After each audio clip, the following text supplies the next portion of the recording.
Hello मेरे प्यारे बच्चों, आप सभी का स्वागत है हमारे ज्ञानवर्धक क्लासेस में।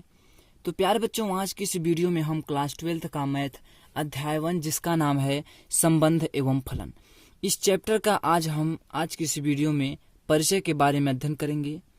क्योंकि चैप्टर का जब परिचय हम समझे होते हैं तो हमें क्वेश्चन लगाने में कोई भी दिक्कत नहीं आती है प्यारे बच्चों। इसलिए हम आप सभी को आज की इस वीडियो में इस चैप्टर का परिचय के बारे में बताऊंगा और आपको ये भी बता दूं कि आप सबकी जो भी क्लासेस हैं स्टार्ट हो गई हैं। क्लास 10th का भी मैं मैथ स्टार्ट कर दिया हूं और आज से मैं आप सभी का क्लास 12th का मैथ अध्याय 1 जिसका नाम है संबंध एवं फलन, इसको भी स्टार्ट कर दिया हूं। इन सारे चैप्टरों को मैं इसी तरीके से बेहतरीन तरीके से आप सभी के पास डिस्कस करूंगा, क्योंकि आप सभी को कहीं पर भी प्रॉब्लम ना हो, इसलिए हम आप सभी को एकदम बेसिक तरीके से बताएंगे प्यारे बच्चों। यदि प्यारे बच्चों आप सब मेरे चैनल पर नए हैं तो चैनल को सब्सक्राइब कर लीजिए और यदि आपको वीडियो अच्छी लगी तो आप सब वीडियो को लाइक कर लीजिए। तो चलिए प्यारे बच्चों, आज की इस क्लास को मैं स्टार्ट करता हूं। क्या है अध्याय 1 जिसका नाम है संबंध एवं फलन। इसमें पहला क्या होता है स्वतुल्य संबंध। आपको पहले मैं इसके बारे में बता देता हूँ। देखिए, स्वतुल्य संबंध होता है, सम्मिश्र संबंध होता है और यहाँ संक्रामक संबंध। इन सारे संबंधों को आज की इस वीडियो में हम आप सभी को बताने वाला हूँ, क्योंकि यही सब आपके जो प्रश्नावली 1.1 है उसमें यही सारे पूछे जाते हैं कि आप बताइए स्वतुल्य संबंध क्या होता है, सम्मिश्र संबंध क्या होता है, संक्रामक संबंध। इन सारे को आज की इस वीडियो में आप सभी को बताने वाला हूं। तो प्यारे बच्चों, आप सब वीडियो के एंड तक जुड़े रहिए ताकि मैं आप सभी को बताऊं तो आप सभी को अच्छे से समझ में आ जाए। तो चलिए प्यारे बच्चों स्टार्ट करते हैं। क्या है आपका स्वतुल्य संबंध।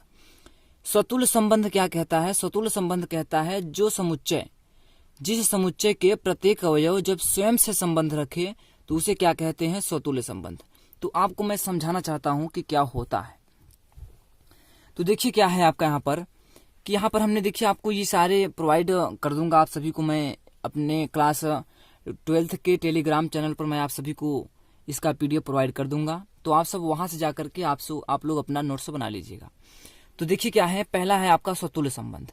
यहाँ पर देखिए जैसे मान लीजिए मैंने समुच्चय यहाँ पर ए बी लिया है, तो आप यहाँ पर समुच्चय और सारे भी ले सकते हैं, ए बी सी डी, आप कुछ भी ले सकते हैं। ये मैं आपको समझाने के लिए लिया हूँ।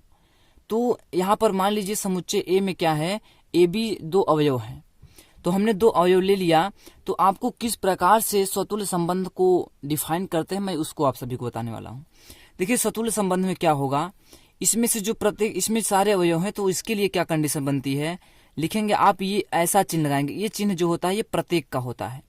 प्रत्येक ए जो होता है बिलोंग करना चाहिए ए में। प्रत्येक ए बिलोंग करना चाहिए ए में, ये पहला कंडीशन होता है। तो जब ऐसा करेंगे आप तो फिर यहाँ पर जो आपका संबंध बनेगा ए कामा ए बिलोंग करना चाहिए आर में, इस प्रकार का संबंध। जब इस प्रकार का संबंध होता है तो आपका क्या कहलाता है? स्वतुल्य संबंध। ये जब स्वयं मतलब अर्थात अपने से ही जब संबंध कोई रखे तो आपका क्या कहलाता है? स्वतुल्य संबंध। तो देखिए यहाँ पर क्या है, ए है, ए आपका स्वयं से संबंध रख रहा है तो इसलिए क्या है आपका ये स्वतुल्य संबंध है। यहाँ पर बी भी है तो आप यहाँ पर बी कामा बी भी स्वयं से संबंध रखे तो आपका ये क्या होगा? स्वतुल्य संबंध होगा। जब आपका बी से संबंध रखे तो आपका क्या होगा? स्वतुल्य संबंध। ये मैंने आपको बताया। इसके कुछ आप सभी को मैं एग्जाम्पल देना चाहता हूं जिससे आप सभी को बेहतरीन समझ में आ जाए। तो देखिए क्या है, मैंने आपको यहाँ पर उदाहरण के रूप में देता हूं। क्या है, जैसे हम उदाहरण देते हैं आप सभी को, आप लोग समझिएगा प्यारे बच्चों गौर से।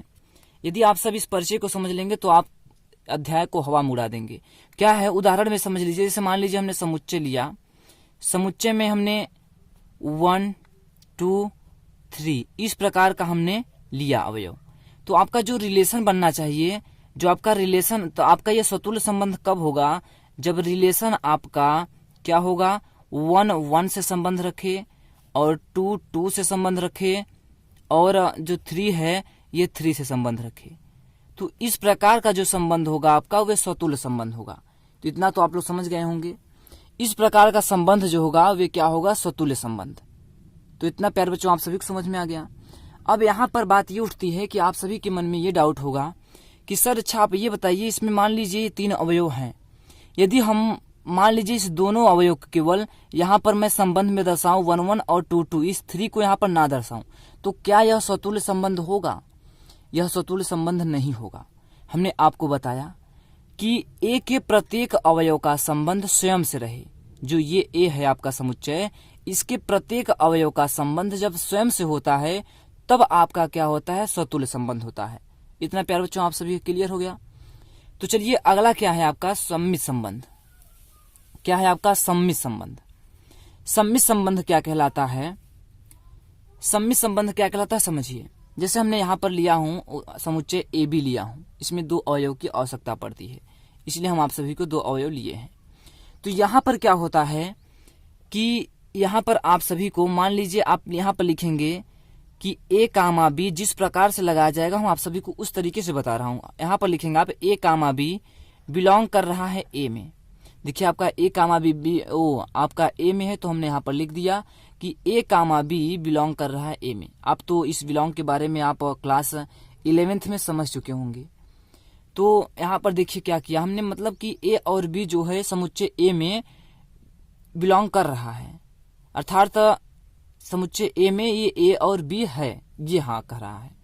तो जब यहाँ पर ये होता है तो सम्मित संबंध क्या कहता है कि यदि आपका ए कामा बी है, यदि आपका ए कामा बी है आर में संबंध में आपका ए कामा बी है, तो तब आपको क्या? तब आपको बी कामा ए चाहिए। क्या होता है? बी कामा ए चाहिए। इसका मतलब समझिए आप सब। यहां पर क्या है कि ए कामा बी है, ये आर में है, तो यहां पर इसका उल्टा यहां पर साबित होना चाहिए, इसमें मतलब शामिल होना चाहिए बी कामा ए भी संबंध में। तो इस प्रकार का जो संबंध होगा वो सम्मित संबंध होगा। तो कुछ हम आप सभी को एग्जाम्पल के तहत बताना चाहता हूं, जिससे कि आप सभी का क्लियर हो पाए। देखिए हम उदाहरण आपको लेकर बताना चाहता हूं। जैसे मान लीजिए हमने यहाँ पर उदाहरण लिया,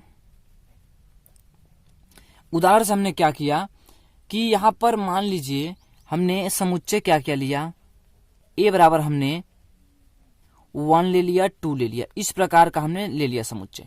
तो यहाँ पर जो संबंध हम यहाँ पर बना रहे हैं, आप सभी को संबंध क्या बना रहे हैं कि जैसे हमने आर यहाँ पर बनाया, यहाँ पर आर हमने लिखा 1 कामा 2 बिलोंग कर रहा है आर में, और 2 कामा 1 भी है।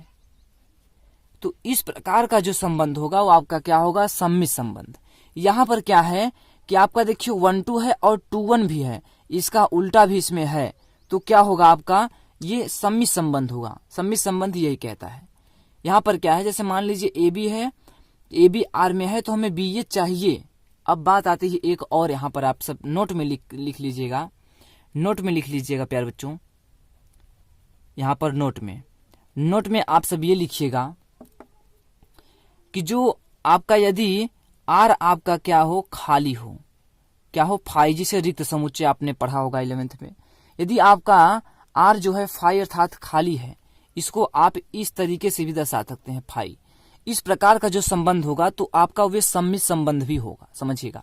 क्योंकि इसमें जब इसमें कुछ भी अवयव नहीं है तो इसको किसकी जरूरत है? किसी की जरूरत नहीं होगी। तो इसलिए क्या है, ये आपका सम्मित संबंध होगा। क्योंकि इसमें जब ए बी था तब मुझे बी ए चाहिए था। यहाँ पर क्या है, जब कुछ भी नहीं हो तो यहाँ पर क्या चाहिए? कुछ भी नहीं। तो ये क्या हो जाएगा? आपका सम्मित संबंध हो जाएगा। इतना प्यारे बच्चों आप सभी को क्लियर हो गया होगा। मुझे भरोसा है कि आप सभी को अच्छे से समझ में आ रहा हो गया। तो चलिए अगला क्या है आपका? संक्रामक संबंध। क्या है? संक्रामक संबंध। सॉरी प्यारे बच्चों, संक्रामक संबंध में क्या होता है कि इसमें आपके 3 अवयव समुच्चय ए में, आपको मान लीजिए यहाँ पर ने एग्जाम्पल लिया, यहाँ पर आप और सारे अवयव ले सकते हैं। इसमें क्या होता है कि यहाँ पर देखिए 3 केस बनते हैं। यहाँ पर क्या होता है? 3 केस बनते हैं। इन तीनों केसों को आपको हम यहाँ पर बताऊंगा। तीनों केस बनते हैं यहाँ पर। तो देखिए क्या होता है, आप किस तरीके से लगाएंगे तो आपको मैं ये बताना चाहता हूँ क्या होता है संक्रामक संबंध। तो संक्रामक संबंध क्या कहता है कि यहाँ पर जैसे मान लीजिए आप, यहाँ पर हमने क्या किया, ए कामा बी कामा सी बिलोंग कर रहा है ए में। यहाँ पर देखिए ए कामा बी और सी सब बिलोंग कर रहा है ए में, तो हमने यहाँ पर लिख लिया कि ए कामा बी बिलोंग कर रहा है ए में। तो यहाँ पर केस 1 क्या कहता है केस 1 मैंने आपको यहाँ पर चित्र भी बना के लाया हूं, इस चित्र से भी आप सभी को समझाना चाहता हूं। यहाँ पर क्या होता है, जैसे मान लीजिए ए बी है और बी सी है, यहाँ पर ए बी है और बी सी है, तब हमें ए सी चाहिए, तब क्या होता है आपका संक्रामक संबंध होगा। मैं आपको यहाँ पर समझाना चाहता हूँ कैसे क्या होगा। देखिए क्या होता है कि मान लीजिए आपका ए कामा बी बिलोंग कर रहा है आर में, और क्या है बी कामा सी बिलोंग कर रहा है आर में, और आपका ए कामा सी बिलोंग कर रहा है आर में। तो इस प्रकार का संबंध जो होगा वो संक्रामक संबंध होगा। इस प्रकार का जो संबंध होगा वो संक्रामक संबंध होगा। समझे प्यारे बच्चों, क्या है आपका कि यहाँ पर ए है तो ए का बी से संबंध है, और फिर बी का सी से संबंध है, तो ए का सी से संबंध तो होगा ही। समझ रहे हैं। जैसे मान लीजिए मैं आपको कुछ एग्जाम्पल देकर समझाना चाहता हूं। जैसे मान लीजिए यहाँ पर क्या है कि यहाँ पर ए बी है, समझिएगा प्यारे बच्चों, ए बी मैंने लिखा फिर बी सी से भी लिखा। जैसे मान लीजिए यहाँ पर ए से बी में संबंध है, बी का सी से भी संबंध है, तो ए का सी से संबंध तो बनेगा ही ना प्यारे बच्चों, बनेगा ही। ये पहला केस कहता है। और दूसरा केस क्या होता है कि इसके देखिए कुछ एनसीईआरटी में आपकी यहाँ पर बहुत सारे टीचर गलत भी बताते हैं, क्योंकि ये केस जो होता है आपके बुक में नहीं दिया है। तो मैं आपको ये भी बताना चाहता हूं कि कहाँ क्या कंडीशन होती है, ये सारे कंडीशनों को आपको बताऊंगा। तो देखिए क्या होता है, केस 2 क्या होता है। केस 2 कहता है कि यदि ए बी है आर में, और ए बी है आर में, और बी कामा सी भी है आर में, लेकिन यहां पर ये लग गया, लेकिन यहां पर ये है कि लेकिन ए कामा सी जो है नॉट बिलोंग्स टू आर, अर्थात ए कामा सी जो है आर में नहीं है। इसका कहने का मतलब ये है कि जो यहाँ पर कहने का मतलब ये है कि जो आपका ए कामा बी है और बी कामा सी है, ए कामा बी है और बी कामा सी है, लेकिन ए कामा सी आपका आर में नहीं है, तो ये आपका संक्रामक संबंध नहीं होगा। ये समझिएगा आप सब।